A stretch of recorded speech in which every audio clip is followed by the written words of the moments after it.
Hallo, ich bin hier in Altenahr-Kreuzberg und ich wollte in diesem ganz kleinen Video euch mal gerade mitnehmen, wie es denn jetzt hier im Ahrtal aussieht mit den Wiederaufbauarbeiten der Ahrtalbahn. Und ich habe vor einiger Zeit ja auch schon mal ein Video gemacht, das könnt ihr hier finden. Und jetzt zeige ich euch, was verändert worden ist. Und da können wir hier anfangen am Bahnhof in Kreuzberg. Also hier dieses Gebäude, das ist...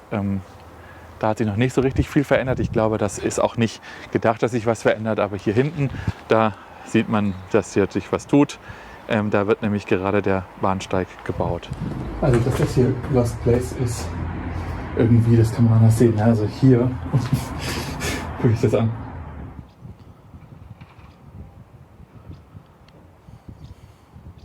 Hier, so sah die Brücke eben kurz nach der Flutkatastrophe aus, als sie im Prinzip zerstört war. Da konnte man sie nicht wieder aufbauen und es hatte sich auch gezeigt, dass sie eben nicht hochwassersicher ist, weil sich ganz viele Campingwagen, ganz viel Holz, ganz viel Zeugs, was die Ahr runtergespült worden ist, eben auch hier sich in dieser Brücke hat verfangen. Die Brücke, über die ich jetzt hier laufe, die Straßenbrücke, die wurde auch komplett saniert, ist aber tatsächlich während der Flutkatastrophe stehen geblieben, was ein großes Glück ist für die Menschen hier, denn sie konnten hier noch über die Ahr drüber fahren, aber dass die noch stehen geblieben ist, liegt wahrscheinlich daran, dass die Bahnbrücke da drüben alles abgehalten hat. Und man merkt, die wollen das hier tatsächlich mit der Ahrtalbahn auch fertig kriegen, weil sonst würden die nämlich hier nicht so geschäftig am Sonntag arbeiten. Wir sind hier sonntags, in einem halben Jahr sollen hier Züge fahren mit Oberleitung.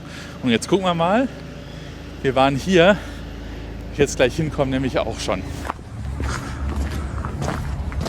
Also hier sind auf jeden Fall schon mal die ganzen alten Signale, die ganzen Formsignale, die schon abgebaut worden sind. Hier unten, da lagen eben letztes Mal noch diese alten Formsignale, all das lag alles da rum, aber inzwischen ist es weg. Aber die neuen Sachen stehen jetzt auch, also es kommt hier tatsächlich voran. Hätte ich nicht gedacht, dass das in die richtige Richtung geht, aber hier können bald Schienen verlegt werden und ein halbes Jahr hat die Bahn ja auch noch. Ich habe gerade mit einem der Bauarbeiter hier, Vorarbeiter, sprechen können, der natürlich nicht offiziell irgendwie was in einem Video sagen darf, aber er hat mit mir gesprochen und hat mir gesagt, dass die hier rund um die Uhr im Prinzip arbeiten, also die großen Arbeiten tagsüber, aber eben auch am Wochenende und dass die in mehreren Schichten hier sind und in der Nacht werden auch kleinere Arbeiten gemacht, die nur stören würden tagsüber und es hat sich in den letzten Wochen und Monaten und seit ich das letzte Video gemacht habe, auch richtig was getan. Das könnt ihr ja jetzt gerade sehen. Es sind jetzt tatsächlich alle Brücken neu gemacht, hochwassersicher aufgestellt. Das ist alles fertig. So, hier bin ich jetzt ein bisschen weiter die Ahr runtergegangen und hier kann man den nächsten Bahnhof sehen, der hier gerade gebaut wird, nämlich hier der Bahnhof in Altenahr. Zweigleisig sollte hier sein. Hier können sich dann auch Züge begegnen und hier soll daneben eben auch noch der Radweg lang führen. Das ist auch ziemlich wichtig, damit, weil der Radweg eben auch ein ganz wichtiger touristischer Punkt hier an der Ahr ist. Ich würde auch hier sagen, das sieht schon ganz gut aus, wie weit die hier mitgekommen sind.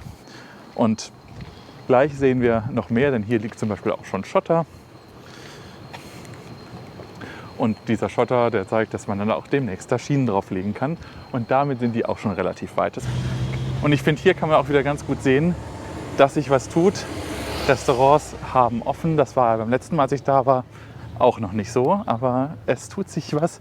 Es wird immer besser. Ich muss ehrlich gesagt sagen, im Internet liest man immer ganz viel von, wie schlimm alles ist. Und es gibt auch noch einzelne Sachen, wo man sagen würde, ja, da hat sich noch nicht so viel getan. Und unter anderem ist es hier ein Beispiel davon. Ja? Aber ich finde, man muss sich auch manchmal auf das Positive konzentrieren. Und das Positive ist, dass sich richtig viel tut im Ahrtal. Und dass bestimmte einzelne Sachen noch nicht angegangen sind, hat ganz häufig ganz persönliche Probleme. Und diese persönlichen Probleme, die sind ganz individuell. Was ihr hier hinter mir sehen könnt, ist jetzt noch eine weitere Tunnel. Hier kann man übrigens sehr gut sehen. Der linke Tunnel, das bleibt fürs Fahrrad und der rechte Tunnel, das ist der Eisenbahntunnel, der musste vergrößert werden für die Oberleitung. Der wurde richtig ausgegraben und das kann man hier sehr gut sehen. Ja, und auch hier sieht man eigentlich ganz gut den Viadukt. Das sind 2 Viadukte. Einer, der näher bei uns, ist wieder für die Eisenbahn. Und dahinter eben ein zweiter Viadukt, war auch mal ein Eisenbahnviadukt, aber ist jetzt war schon vor der Flut für Fahrräder und wird auch so wieder aufgebaut. Da wird dann wieder der Fahrradweg drüber gehen. Aber diese beiden Viadukte sind tatsächlich bei der Flutkatastrophe im Prinzip stehen geblieben, zu einem großen Teil zumindest, und wurden restauriert, wieder in Schuss gebracht und wieder hergestellt, so dass sie wie vorher waren im Prinzip. Also fast so, wie sie jetzt hier aussehen, waren die auch vorher.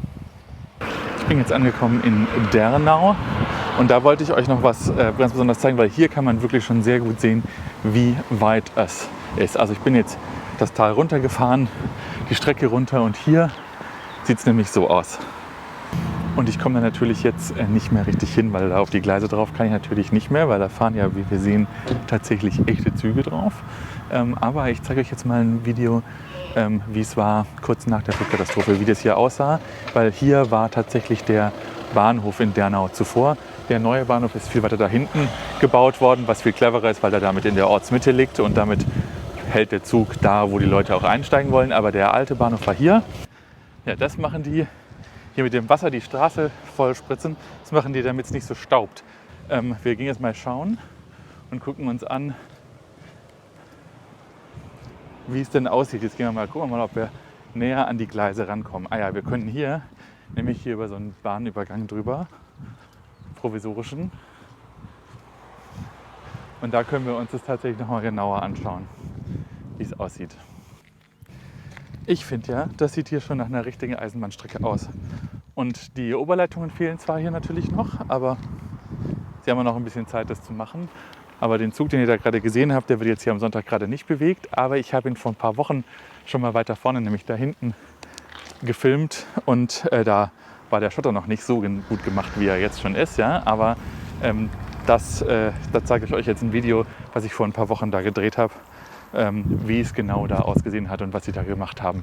Und das ist eigentlich ein schönes Zeichen, weil das bedeutet, diese Züge, die hier sind, das sind tatsächlich die ersten Züge, die wieder hier auf der neu gebauten Strecke im Ahrtal fahren. Und das bedeutet, es geht voran. Ein halbes Jahr haben sie noch. Das da hinten ist Walporzheim und hier in die Richtung startet die neue Strecke. Und man kann hier sehen, das ist wirklich schon fast fertig. Also zumindest können da Züge drauf fahren. Die Oberleitungsmasten stehen schon, das heißt, da müssen nur noch eingehängt werden, die Leitung muss gelegt werden. Schon noch ein bisschen was zu tun, aber da kann man schon tatsächlich gut sehen, dass sich hier was getan hat und dass das wahrscheinlich auch fertig werden kann bis Ende des Jahres. Und was noch passieren muss, ist sowas wie die Streckensicherung, also sowas, dass da die Signale reinkommen, dass die PZB hier eingesetzt wird und so. Und das muss alles noch gemacht werden. Aber man kann hier ja auch schon sehen, dass da das auch schon vorbereitet ist. Und das muss jetzt einfach noch gemacht werden in dem nächsten halben Jahr. Ich war vor einem guten Jahr noch ziemlich skeptisch, dass sie das schaffen und habe gedacht, Deutsche Bahn, das wird nichts. Heute sage ich, ich glaube, dass es machbar ist. Die arbeiten 7 Tage die Woche. Die arbeiten rund um die Uhr, also nachts nicht mit den lauten Maschinen, aber sie machen nachts auch Arbeiten, hat mir einer der Vorarbeiter hier gesagt. Und es sieht schon so aus hier. An der Stelle sieht es schon so aus, dass hier definitiv auch morgen dazu fahren könnte, wenn es ein Dieselzug wäre. Und manche Züge fahren ja auch schon, nämlich mit Schotter. Und deswegen sage ich glaube, die schaffen das hier mit der Ahrtalbahn Ende dieses Jahres. Und ich bin guter Dinge, weil den Fortschritt kann man hier wirklich jeden Tag sehen, was hier passiert. Und wenn euch dieses kleine Video jetzt hier gefallen hat, dann würde ich mich freuen, wenn ihr abonnieren würdet, wenn ihr ein Like da lassen würdet, kommentiert drunter, ob ihr das glaubt, dass sie es schaffen, die Deutsche Bahn bis Ende des Jahres diese hier Züge fahren zu lassen, elektrische Züge. Ich sage ja, aber was sagt ihr? Kommentiert's. Aber wenn es euch mal interessiert, wie ich zum Beispiel versucht habe, so viele Nachbarländer wie möglich zu besuchen in einem Tag, dann habe ich hier ein Video für euch. Klickt drauf und freut euch.